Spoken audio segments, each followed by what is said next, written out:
Hello friends, welcome to सनबी classes. हमारा एक सीरीज चल रहा है बिहार स्पेशल के प्रश्न संग्रह, जिसमें बिहार से रिलेटेड हर एक टॉपिक से जुड़े महत्वपूर्ण प्रश्न लेकर आ रहे हैं।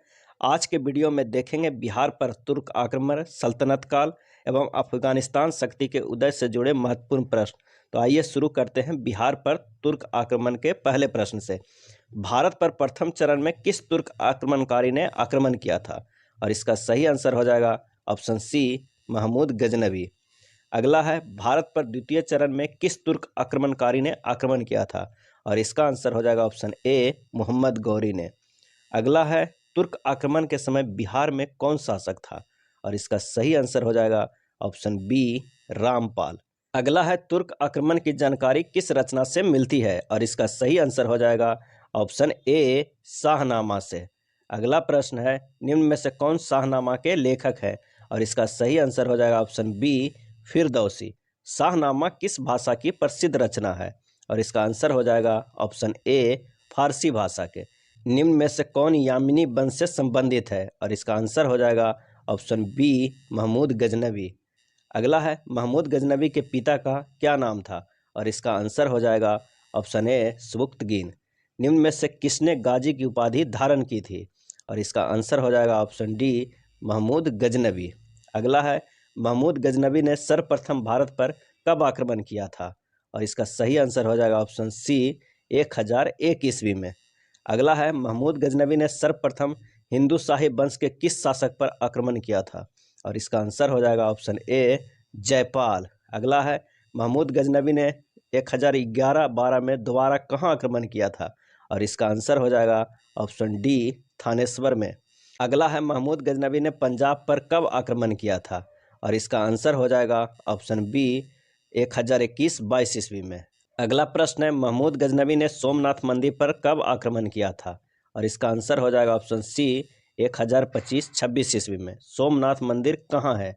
और इसका आंसर हो जाएगा ऑप्शन डी, गुजरात में। अगला प्रश्न है, महमूद गजनवी का अंतिम आक्रमण किन शासक के विरुद्ध था? और इसका आंसर हो जाएगा ऑप्शन सी, जाट के विरुद्ध था।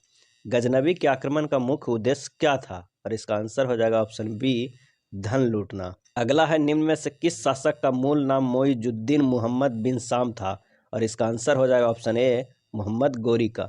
मोहम्मद गौरी के भारत पर आक्रमण का मूल उद्देश्य क्या था? और इसका आंसर हो जाएगा ऑप्शन डी, ए, बी और सी तीनों। धन लूटना, राजनीतिक सत्ता स्थापित करना, सैन्य केंद्र स्थापित करना।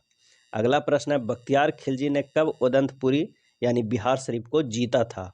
और इसका आंसर हो जाएगा ऑप्शन सी, 1198 ईस्वी में। किस तुर्क शासक ने नालंदा विश्वविद्यालय को नष्ट किया?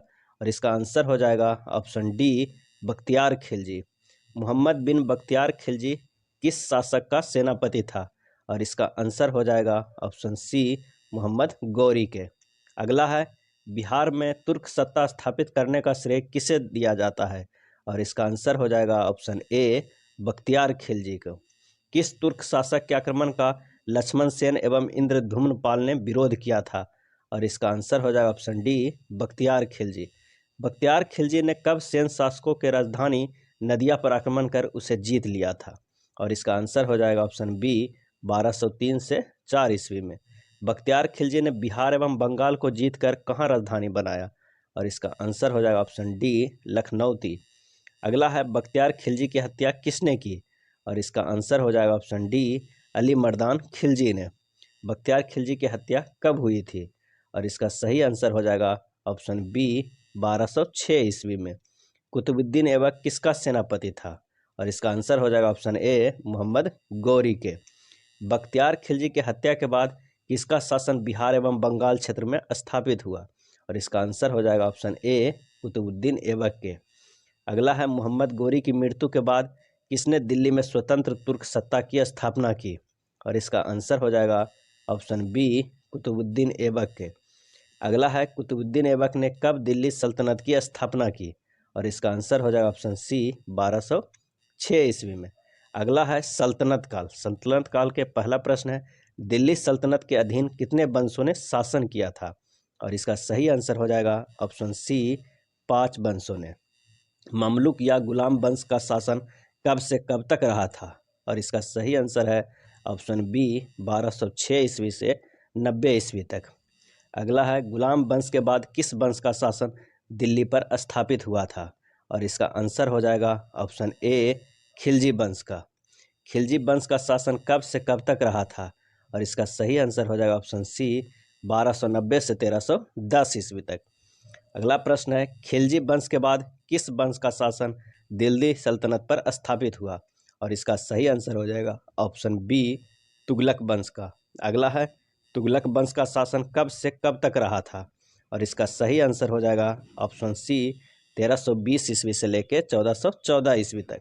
अगला प्रश्न है तुगलक वंश के बाद किस वंश का शासन दिल्ली सल्तनत पर हुआ था, और इसका सही आंसर हो जाएगा ऑप्शन बी सैयद वंश का। सैयद वंश का शासन कब से कब तक रहा था, और इसका सही आंसर हो जाएगा ऑप्शन ए 1414 ईस्वी से 1451 ईस्वी तक। अगला प्रश्न है सैयद वंश के बाद किस वंश का शासन दिल्ली पर स्थापित हुआ, और इसका सही आंसर हो जाएगा ऑप्शन सी लोदी वंश का। लोदी वंश का शासन कब से कब तक रहा, और इसका आंसर हो जाएगा ऑप्शन ए 1451 से 1526 ईस्वी तक। निम्न में से किसके साथ कुतुबुद्दीन ऐबक का संघर्ष हुआ, और इसका आंसर हो जाएगा ऑप्शन डी बी और सी दोनों, यलदौज और कुबाचा दोनों से।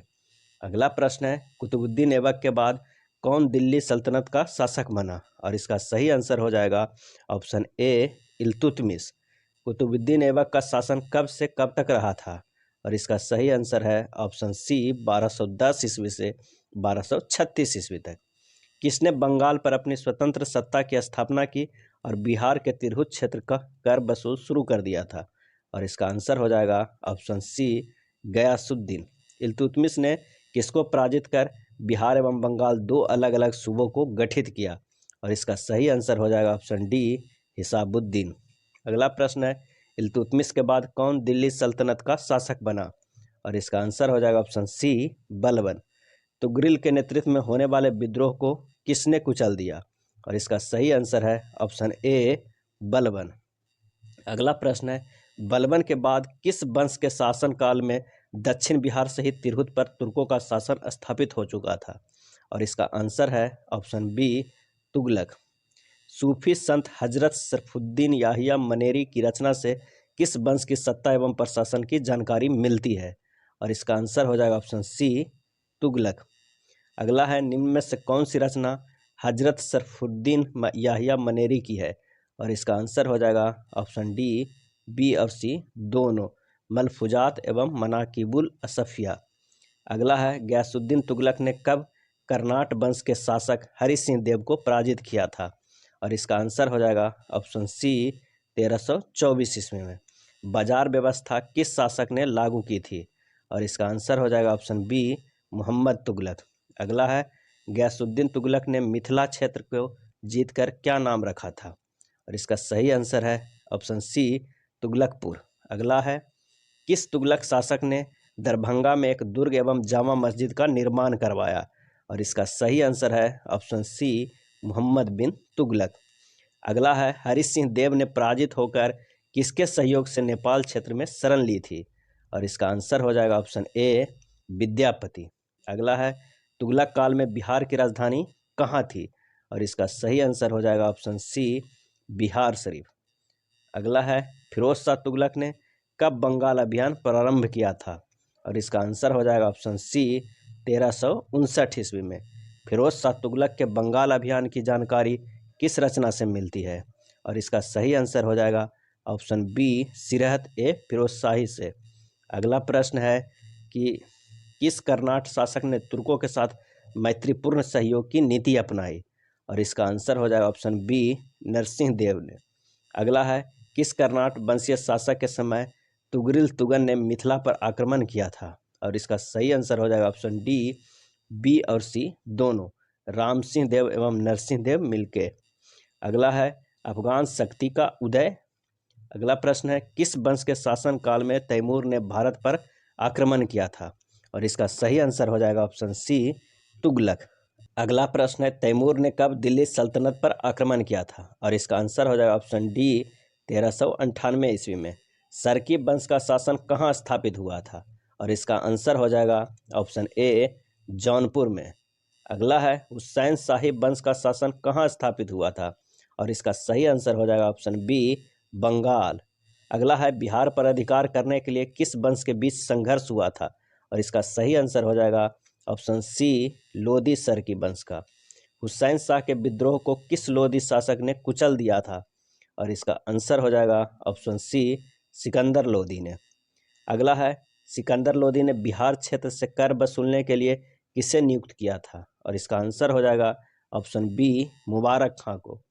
सिकंदर लोदी एवं बंगाल के नवाब अलाउद्दीन के बीच कब युद्ध हुआ था, और इसका सही आंसर हो जाएगा ऑप्शन सी 1504 ईस्वी में। अगला है इब्राहिम लोदी के समय बिहार के किस सूबेदार ने विद्रोह किया था, और इसका आंसर हो जाएगा ऑप्शन डी दरिया खां नुहानी का। अगला प्रश्न है निम्न में से किसका नाम बहार खां था, और इसका सही आंसर हो जाएगा ऑप्शन ए दरिया खां नुहानी का। अगला है दरिया खां नुहानी की मृत्यु कब हुई थी, और इसका सही आंसर हो जाएगा ऑप्शन डी 1523 ईस्वी में। अगला है दरिया खां नुहानी के बाद कौन बिहार को स्वतंत्र राज्य घोषित किया, और इसका आंसर हो जाएगा ऑप्शन बी मोहम्मद शाह नुहानी। अगला है पानीपत की प्रथम लड़ाई कब हुई थी, और इसका सही आंसर हो जाएगा ऑप्शन सी 1526 ईस्वी में। अगला है पानीपत की प्रथम लड़ाई में इब्राहिम लोदी को किसने पराजित किया था, और इसका आंसर हो जाएगा ऑप्शन बी बाबर ने। अगला है पानीपत की प्रथम लड़ाई के परिणाम स्वरूप किस वंश की नींव भारत में पड़ी, और इसका सही आंसर है ऑप्शन बी मुगल वंश का। अगला है मुगल वंश की स्थापना किस शासक ने की थी, और इसका सही आंसर हो जाएगा ऑप्शन सी बाबर ने। अगला प्रश्न देखते हैं कि जब अफगानों ने जौनपुर पर नियंत्रण करने का प्रयास किया तब बाबर ने किसके नेतृत्व में सेना भेजी थी, और इसका आंसर हो जाएगा ऑप्शन ए हुमायूं के नेतृत्व में। मुगल वंश के शुरुआती चरण में दक्षिण बिहार में किसका शासन था, और इसका आंसर हो जाएगा ऑप्शन सी मोहम्मद शाह के। अगला है मुगल वंश के शुरुआती चरण में उत्तर बिहार में किसका शासन था, और इसका आंसर हो जाएगा ऑप्शन ए नुसरत शाह का।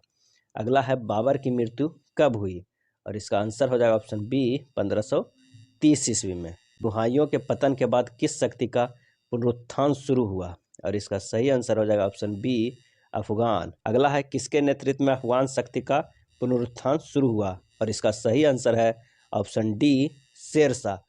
ये था मध्यकालीन बिहार के अंतर्गत बिहार पर तुर्क आक्रमण, सल्तनत काल एवं अफगान शक्ति का उदय से जुड़े महत्वपूर्ण प्रश्न। धन्यवाद।